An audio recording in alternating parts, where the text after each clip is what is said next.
আজকে হচ্ছে শনিবার। আমার হাড় জ্বালানো একটা দিন, বিরক্ত লাগে নিরামিষ খেতে।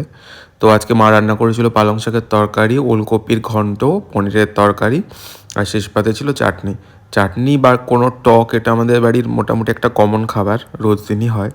মানে খাওয়ার পরে আমার মনে হয় চাটনিটা খেলে মুখটা ফ্রেশ হয়ে গেল।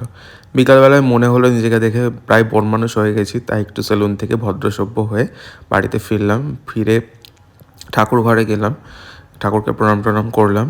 আর তারপর চলুন আপনাদেরকে দেখাই আমাদের রিফিউজির দশা কত দূর কাটলো।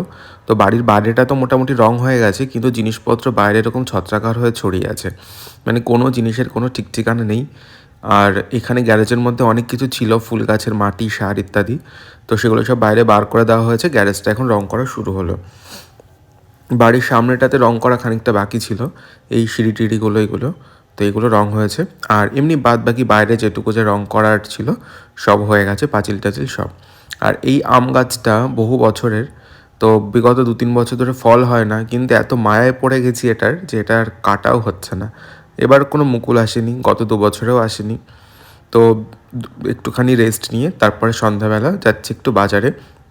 আমার একটু শরীরটা ভালো নয়, সেজন্য বাজারে যাব, একটু ওষুধ টষুধ কিনবো। আর আমাদের বাজারে কীর্তন হচ্ছে বেশ কয়েকদিন ধরে, একদিনও আসা হয়নি। আজকে ভাবলাম একটুখানি ঢু মেরে যাই, তাই এলাম কীর্তনের এখানটাতে। তো মোটামুটি যেসব অনুষ্ঠানগুলো হওয়ার সেগুলো হয়ে গেছে, এখন শুধু নাম কীর্তন বা নামযজ্ঞ যেটা সেটা হচ্ছে। তো ভাবছিলাম একটু দাঁড়াবো, কিন্তু আমি বুঝতে পারিনি যে এতটা ঠান্ডা পড়ে গেছে। ঠান্ডাটা তো বেশ কমে এসেছিলো, আমি সেরকম একটা হালকা জামা পরে গেছিলাম, কিন্তু প্রচণ্ড ঠান্ডা লাগছে। তো চলুন আজকে ঠাকুরকে দেখিয়ে ব্লগটা এখানে শেষ করছি। দেখা হচ্ছে আপনাদের সঙ্গে পরে অন্য একটা ব্লগে।